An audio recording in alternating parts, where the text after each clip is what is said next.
Today we're diving into the fascinating world of research methods. Whether you're a student, a professional, or just curious, understanding how research is conducted is essential. Research methods help us answer questions, solve problems, and make informed decisions. Two main approaches dominate the field: quantitative and qualitative research. Each has its own strengths, techniques, and purposes. In this video, we'll break down what makes them unique, how they're used, and why choosing the right method matters. Let's start by exploring the basics of research and why methodology is so important in any investigation. Quantitative research is all about numbers and measurable forms. It's the method you turn to when you want to quantify behaviors, opinions, or phenomena. Think of surveys with multiple choice questions, experiments with controlled variables, or statistical analysis of large datasets. Quantitative research seeks to find patterns, test hypotheses, and make predictions. It's widely used in fields like psychology, economics, and health sciences.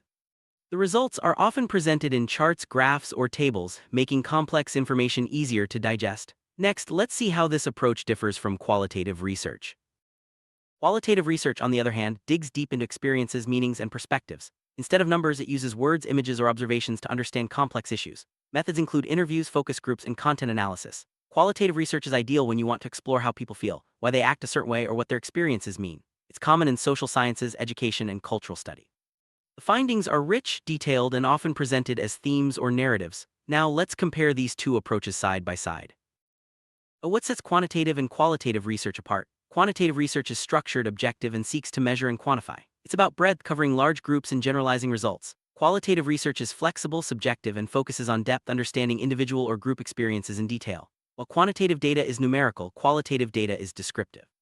Both methods can complement each other, providing a fuller picture when used together. Let's look at some examples to see these differences in action. Imagine you want to know how many people prefer coffee over tea in your city. You design a survey with closed-ended questions and distribute it to a large sample. The responses are counted and analyzed statistically. This is a classic quantitative approach. The results might show that 60% prefer coffee while 40% prefer tea. The numbers are clear and you can easily compare groups or track changes over time. Next, let's see how a qualitative approach would tackle a similar question. Now suppose you want to understand why people prefer coffee or tea. You conduct in-depth interviews, asking open-ended questions about their preferences, habits, and feelings. Participants share stories and insights, revealing the reasons behind their choices. This qualitative method uncovers motivations and emotions that numbers alone can't capture. The findings might include themes like tradition, taste, or social influence. Both approaches offer valuable insights, but in different ways. Let's explore the main tools used in each method. Quantitative research relies on structured tools to collect and analyze data. Common tools include surveys with fixed responses, standardized tests, and experiments with controlled variables. Statistical software helps researchers process large datasets and identify patterns. These tools ensure consistency and reliability, making it easier to compare results across different groups or time periods. Next, we'll look at the tools used in qualitative research. Qualitative research uses flexible, open-ended tools to gather rich data. Interviews, focus groups, and observations are common methods. Researchers may also analyze texts, images, or videos for recurring themes. Qualitative tools allow for deep exploration of complex topics, adapting to the flow of conversation or observation. The goal is to capture the full context and meaning behind participants' experiences. Now, let's discuss the types of data each method produces.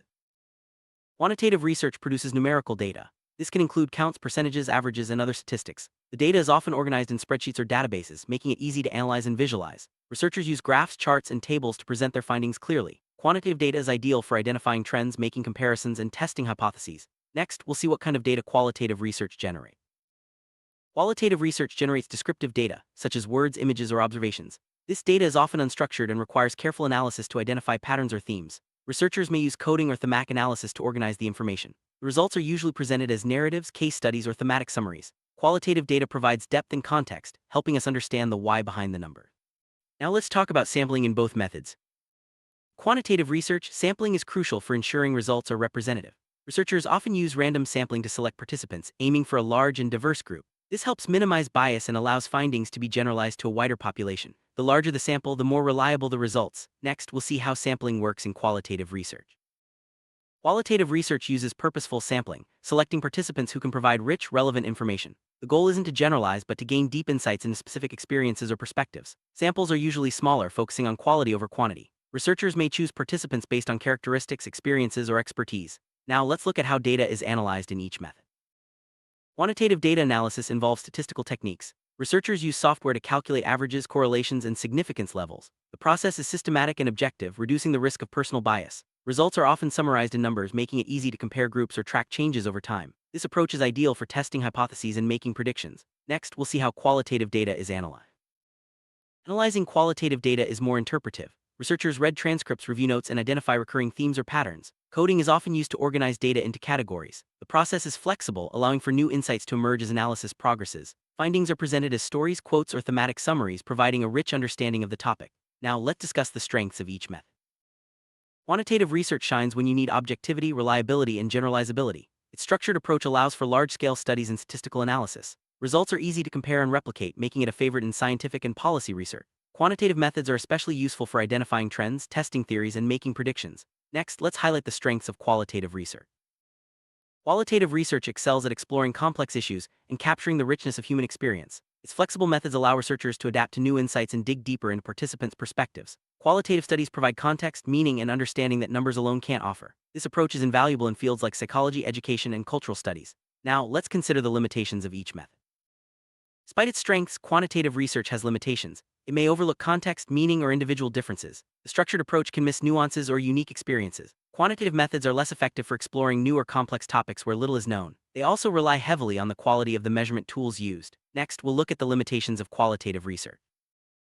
Qualitative research, while rich in detail, can be time-consuming and harder to generalize. The findings are often subjective depending on the researcher's interpretation. Small sample sizes mean results may not apply to larger populations. Qualitative analysis also requires careful attention to avoid bias. Despite these challenges, qualitative research remains essential for understanding complex human experiences. Now, let's discuss when to use each method. Quantitative research is best when you need to measure variables, test hypotheses, or compare groups. It's ideal for large-scale studies where objectivity and generalizability are important. Use quantitative methods when you have clear questions and want to analyze trends, relationships, or effects. This approach is common in sciences, economics, and policy research. Next, we'll see when qualitative research is most useful.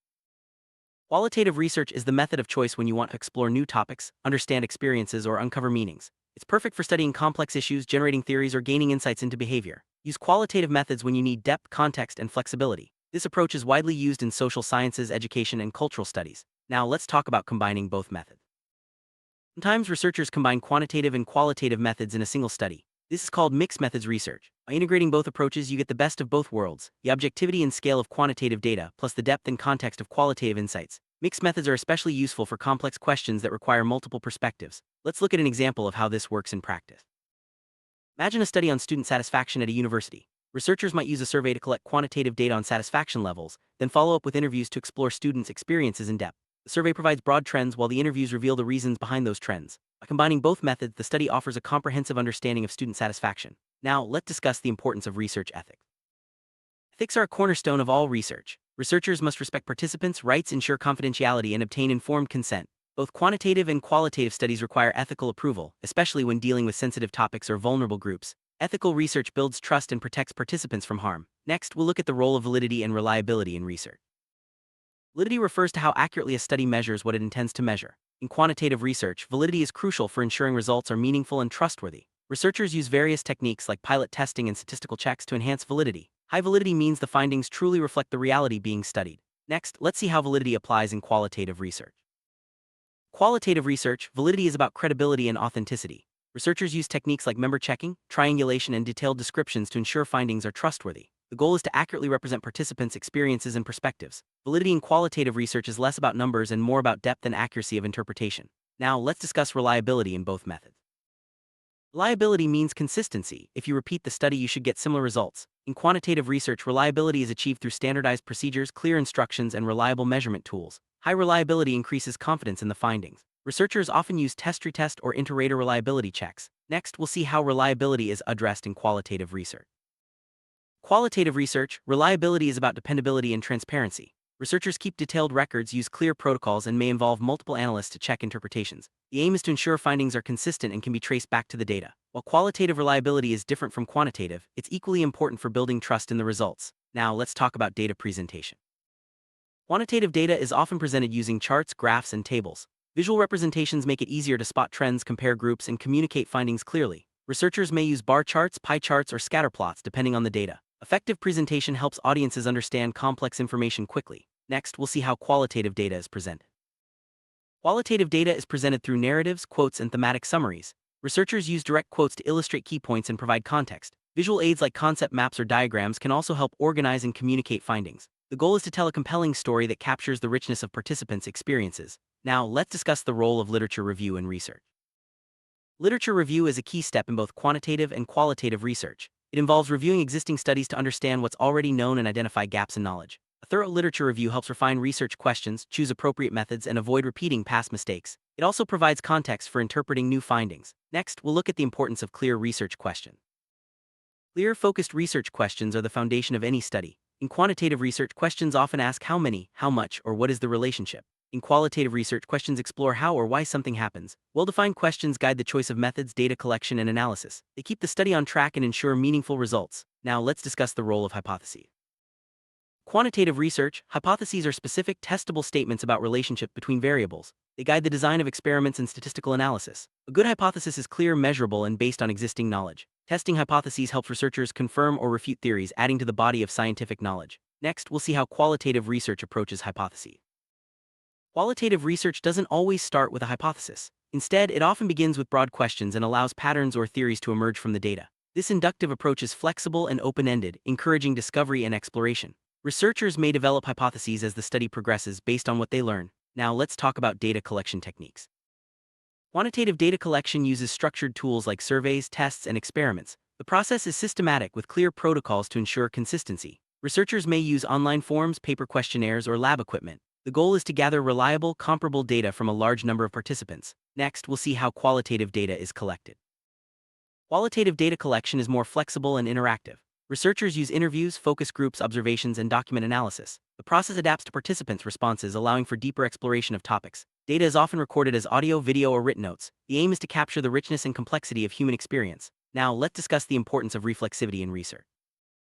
Reflexivity means being aware of how your own background, beliefs, and experiences influence the research process. It's especially important in qualitative research, where interpretation plays a big role. Researchers reflect on their assumptions and how these might shape data collection and analysis. Reflexivity helps ensure transparency and credibility. Next, we'll look at the importance of transparency in reporting findings. Transparent reporting means clearly describing your methods, data, and analysis so others can understand and evaluate your work. Both quantitative and qualitative researchers should provide enough detail for others to assess the study's quality and replicate it if needed. Transparency builds trust and credibility in research. Now, let's discuss the importance of peer review.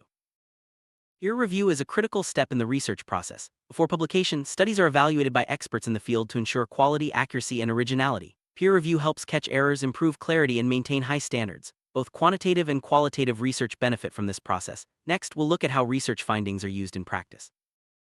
Research findings inform decisions in education, healthcare, business, and public policy. Quantitative results might guide policy changes or product development, while qualitative insights can shape training programs or community initiatives. Applying research ensures that knowledge leads to real-world improvements. Now, let's discuss the importance of continuous learning in research.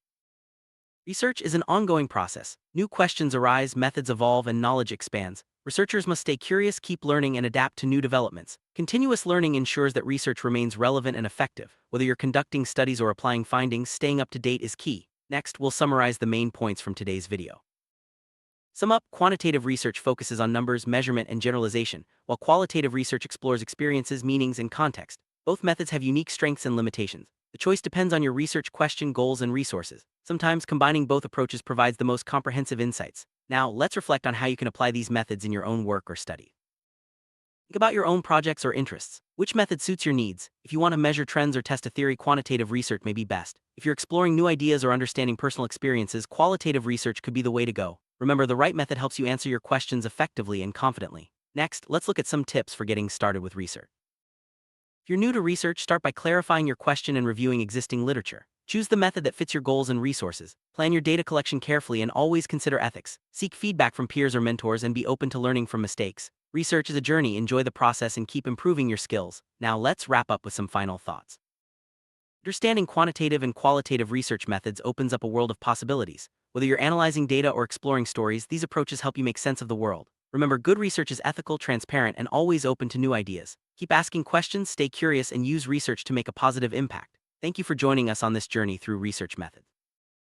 As you move forward, remember that research is a powerful tool for learning and change. Whether you choose quantitative, qualitative, or mixed methods, your work can contribute valuable knowledge to your field. Stay engaged, keep learning, and don't be afraid to experiment with new approaches. The world of research is always evolving, and your curiosity is your greatest asset. Good luck on your research journey.